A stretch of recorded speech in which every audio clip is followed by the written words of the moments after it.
पाठ 10 अविकारी शब्द इंडेक्लिनेबल वर्ड्स। अभी तक आप संज्ञा, सर्वनाम, विशेषण और क्रिया के बारे में पढ़ चुके हैं। ये सभी विकारी शब्द कहलाते हैं क्योंकि लिंग, वचन, कारक, काल आदि के कारण इनमें परिवर्तन हो जाता है। अब जानते हैं अविकारी शब्दों के बारे में। लड़की धीरे धीरे चलती है, लड़कियां धीरे धीरे चलती हैं। लड़का धीरे धीरे चलता है, लड़के धीरे धीरे चलते हैं। ऊपर दिए गए वाक्यों को पढ़कर पता चलता है कि वचन और लिंग बदलने पर भी धीरे धीरे पद में कोई परिवर्तन, विकार नहीं आया। अतः हम कह सकते हैं कि जिन शब्दों में लिंग, वचन, कारक और काल के कारण कोई परिवर्तन नहीं होता है, उन्हें अविकारी शब्द कहते हैं। अविकारी शब्द के भेद। अविकारी शब्द 5 प्रकार के होते हैं। अविकारी शब्द 1 क्रिया विशेषण, 2 संबंध बोधक, 3 समुच्चय बोधक, 4 विस्मयादि बोधक, 5 निपात। इस कक्षा में हम अविकारी शब्दों के 4 भेदों के बारे में ही जानेंगे। 1 क्रिया विशेषण एडवर्ब। हिरण तेज भागता है, रीमा बहुत सोती है, सूर्य शाम को अस्त होता है, कौवा डाल पर बैठा है। उपर्युक्त वाक्यों में तेज हिरण के चलने का ढंग, रीति बता रहा है। बहुत रीमा के सोने का परिमाण या मात्रा बताता है। शाम सूर्य के अस्त होने का काल, समय बता रहा है। और पर कौवे के बैठने का स्थान बता रहा है। अतः हम कह सकते हैं कि जिन शब्दों से क्रिया के स्थान, काल, रीति और परिमाण संबंधी विशेषताओं का बोध होता है, वे क्रिया विशेषण कहलाते हैं। क्रिया विशेषण के भेद। क्रिया विशेषण के 4 भेद होते हैं। क्रिया विशेषण 1 स्थानवाचक, 2 कालवाचक, 3 रीतिवाचक, 4 परिमाणवाचक। स्थानवाचक क्रिया विशेषण। जो पद क्रिया के स्थान का बोध कराता है, उसे स्थानवाचक क्रिया विशेषण कहा जाता है। जैसे यमुना पीछे बह रही है। इनकी पहचान के लिए कहाँ और किधर प्रश्नवाचक शब्दों का प्रयोग किया जाता है। जैसे कहाँ या किधर बह रही है, उत्तर पीछे। अन्य उदाहरण यहाँ, वहाँ, इधर, उधर, अंदर, बाहर इत्यादि। कालवाचक क्रिया विशेषण। जो पद क्रिया के काल या समय की विशेषता का बोध कराता है, उसे कालवाचक क्रिया विशेषण कहा जाता है। जैसे मैं प्रतिदिन विद्यालय जाता हूँ। इनकी पहचान के लिए कब प्रश्नवाचक शब्द का प्रयोग किया जाता है। जैसे कब जाता हूँ, उत्तर प्रतिदिन। अन्य उदाहरण आजकल, कल, परसों, रोज, हमेशा आदि। रीतिवाचक क्रिया विशेषण।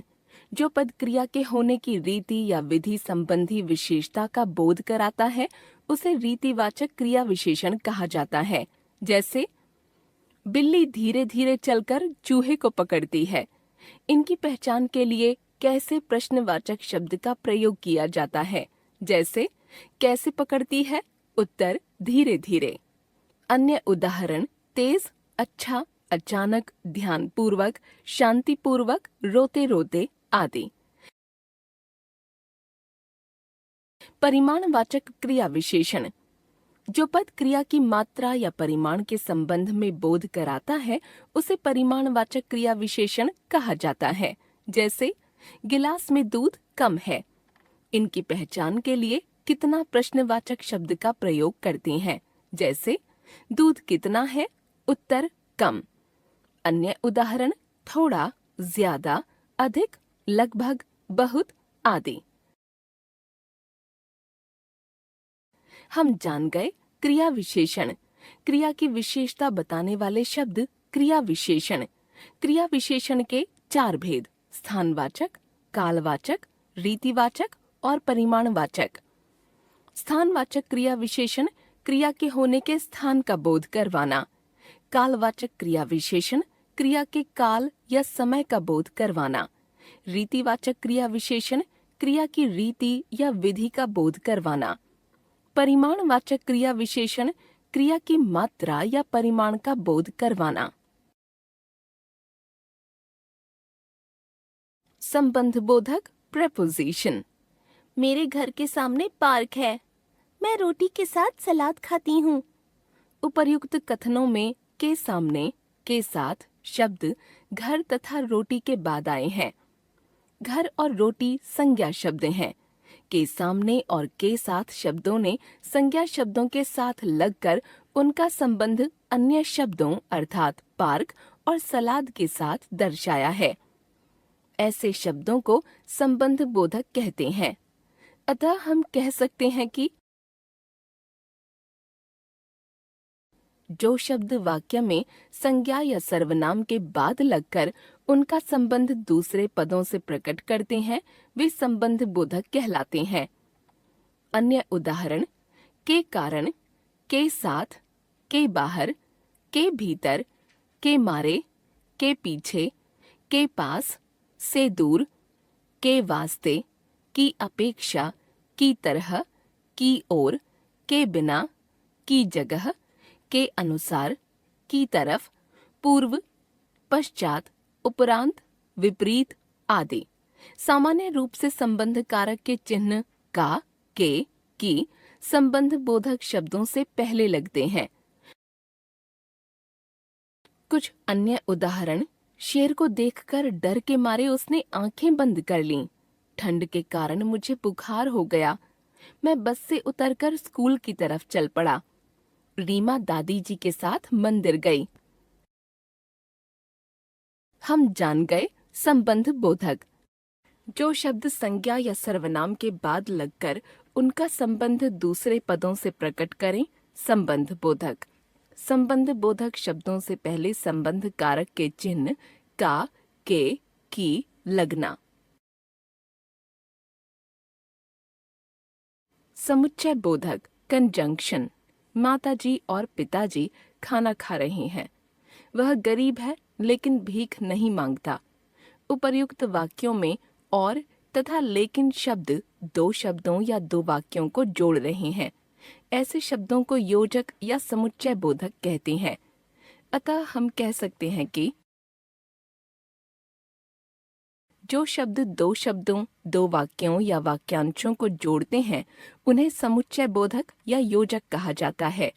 अन्य उदाहरण किंतु, परंतु, और, तथा, यद्यपि, तथापि, मगर, अन्यथा, या, कि, क्योंकि, एवं, बल्कि, ताकि, जो कि, पर, अथवा, यदि, तो आदि। कुछ अन्य उदाहरण किशोर आज ऑफिस नहीं आया क्योंकि वह बीमार था। तुम खाना खाओगे या दूध पियोगे? रोशन अमीर है किंतु कंजूस भी है। अपना गृह कार्य स्वयं करो ताकि तुम्हें समझ आ जाए।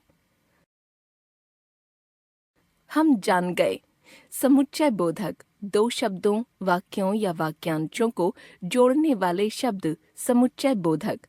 इन्हें योजक भी कहा जाता है। विस्मयादि बोधक इंटरजेक्शन। शाबाश, तुम पास हो गए। वाह, तुम मैच जीत गए। इन कथनों में शाबाश तथा वाह आदि शब्दों से हर्ष, प्रशंसा आदि भावों का बोध हो रहा है।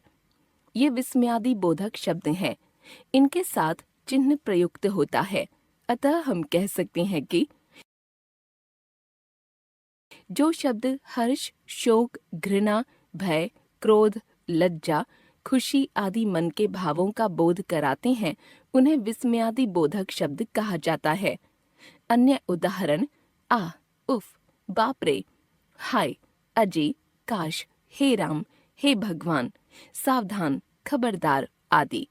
कुछ अन्य उदाहरण हे भगवान मेरी रक्षा करो, हाय मुझ अबला की कौन रक्षा करेगा, अरे तुम कहाँ चले गए थे, काश मेरा भी बेटा होता। हम जान गए विस्मयादि बोधक। मन के विभिन्न भावों का बोध कराने वाले शब्द विस्मयादि बोधक। इनके साथ प्रयुक्त चिन्ह